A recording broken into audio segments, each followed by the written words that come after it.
you're having an argument with your partner, and you say, you're a stupid person, and you've always been a stupid person, and as far as I can tell, as far into the future as I can see, you're going to remain a stupid person. So what are they supposed to do? What are they going to do when you say that? They're going to cry, like if you mean it. They're going to get angry, if you mean it. And they're not going to like you very much. And why is that? Well, it's like, it's assault, basically. The only way, really, the only thing that you can do in a situation like that is walk away, ignore it, respond in kind, or it degenerates into violence. That's it. Because there's no discussion. You haven't left the person anywhere to go. You've gone right to the top of their hierarchy and said everything about you is wrong. And worse than that, all the mechanisms that we could use to correct it won't work. So those are fighting words. So don't do that unless you want to have a fight. So then you might say, well, what would you do instead? And the answer is, deliver the least amount of information you possibly can. And so let's say you come home and your person is watching TV, and you're kind of hoping they'd greet you at the door. You shouldn't break down into tears and say, you're a stupid person, you've always been a stupid person, and you're going to be a stupid person in the future. You should say, I have this peculiarity, and that is that when I come home, I don't have enough confidence to just be happy. I would like you to come and say, just shut the TV off for 2 minutes, come to the front door and say, hello, and then you can go back and watch your TV. Would it be okay if you did that? And they'll think, well, you'll have to pay for it somehow. But then they'll probably do it. And so, but the thing is you got to specify the routine that you want transformed at the highest possible level of resolution. And you want to recommend the minimal necessary change that will satisfy you. So you can't say, if you loved me, you'd know how to greet me at the door. Ha, not helpful, because they're stupid. Right, and so are you. So you have to spell it out. It's like, what do you want? Exactly, what would make you satisfied? And then you have to have your person like grudgingly practice that a few times, and you have to let them do it very badly and also in a bad temper, and then you have to reward them for it, and then maybe 3 months later they'll do it properly. So you need to know that, because that's what people are like. It's very hard for them to learn new things, and they're very resistant to it, but they're very responsive to reward. So another thing, this is partly what B.F. Skinner figured out. So when he was training rats, and he wanted the rat to do something, one of the things he would do is maybe he was going to train the rat to climb a little ladder.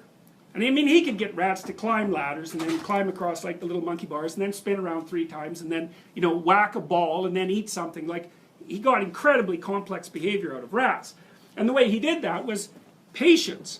So he put the ladder in the cage and the rat would just run around doing rat things. And then it would put its hand on the first rung. And Skinner would give it a pellet.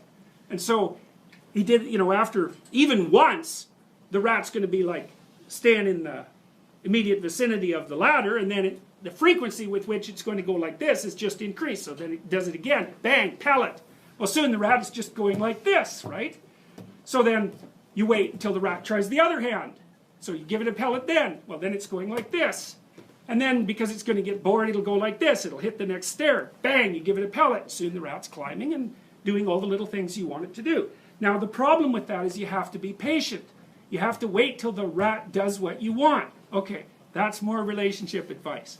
Wait till the rat does what you want, and then reward it. And it's unbelievably useful. It's also extraordinarily positive. I mean, I'm being, comical insofar as I can manage that about the situation. But people love reward, and they love attention. People love attention more than anything else. And so, if you watch through the day, and when your partner does something that's good, say, man, that was good. Or something like that. You can be inventive. And then they'll do it more. And if you do that a whole bunch, like for a year, they'll be doing things that are good for you just all the time. But you have to be patient, which is very annoying.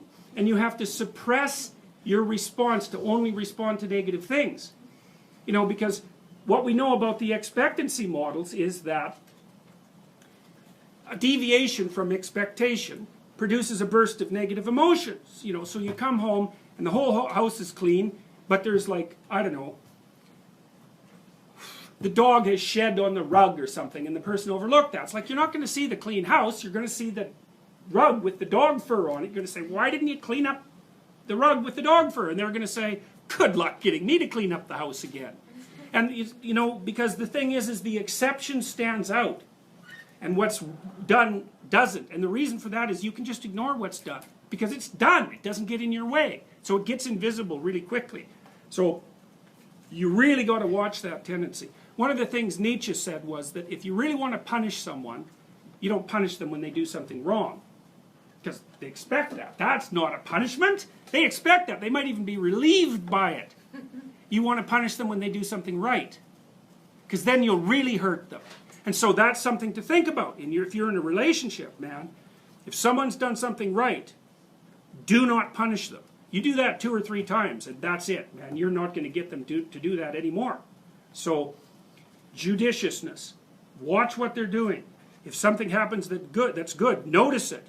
And, you know, if they've done a bunch of things, don't concentrate on the things they did wrong. That's not smart. It's really hard on them, too. Like, this, in some sense, this sounds manipulative and selfish, you know, because I'm teaching you how to train your partner. But you should also teach them how to train you. Because it would be really nice if you could come home and the person would say, well, what did you do today? And you say, you know, here's a bunch of things I did. And they say, well, this looks really good, and that was great, and why don't you do some more of that? And you're like, oh boy, it was a great day. And so, you know, you can train them to train you properly. And that's a really helpful thing, especially if you do it over a few years. You know, that's how you have a good relationship, because you're both clueless as hell to begin with. You don't know even what would make you happy, much less what would make the other person happy. And so you got to figure these things out bit by bit, and then you have to inform each other, and then you have to be patient enough to let your partner do these things really badly. I'll give you another example. Sometimes I see couples sporadically in my clinical practice. I'm not a couples counselor. And so, but sometimes when I'm working with someone, there's an issue that needs to be discussed with both people, because otherwise it's just stupid. And one of the things I often recommend to people, especially once they have kids, is that they set aside, to use an anachronistic phrase, date nights. Well, everyone hates that idea. It's like they say, well, you know, they'll just say I'm not doing that. That would be one objection. We're just not doing that. You know, that's what we did before we got married. They'll say, well, my partner would never go for that. They've got a bunch of excuses why that isn't going to work. And so I've heard all those excuses. I know all of them.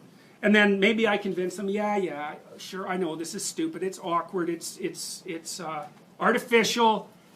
That's okay, just try it once. So then they go and try it, and then they come back and they say, we had an absolutely miserable time. Really, we had a miserable time. We couldn't agree on what movie to go to, and then, you know, she took me to her movie, and I really didn't like it, and so we fought all the way home. We're never doing that again. And I say, well, really, you've got 30 years, 400 days, that's 12,000 days. Okay, so you're not going to do that. You're going to spend the next 12,000 days without having any real romantic evenings and interactions with your spouse. That's your plan. And I like doing arithmetic with my clients. Hey, they hate that. They hate arithmetic. It's like, well, no, that sounds like a bad idea. I said, okay, well, would you like some romance in your life, or are you just done with that? Well, really, like, you know, people can go for a long time with no romance at all. Say, well, no, maybe we'd like some of that. Well, how much? Once a year? Well, no. Once a month? Well, no. Once every 2 weeks? Well, sometimes people are really busy. It's like, okay, that beats the hell out of 0. Once a week, twice a week. Okay, whatever. We're gonna start with a range. Okay, what would a good evening look like? Like if you could both get exactly what you wanted, what would it look like? Well, then they have to think about that, because the previous theory was, my stupid partner should know what I like, and that's what the partner is thinking too. It's like, good luck with that, because no, they don't have a clue, especially if they're men, they don't have a clue. So you have to tell them what you want and how they could deliver it, and vice versa, which is very awkward and horrible. And then you have to practice it for 6 months.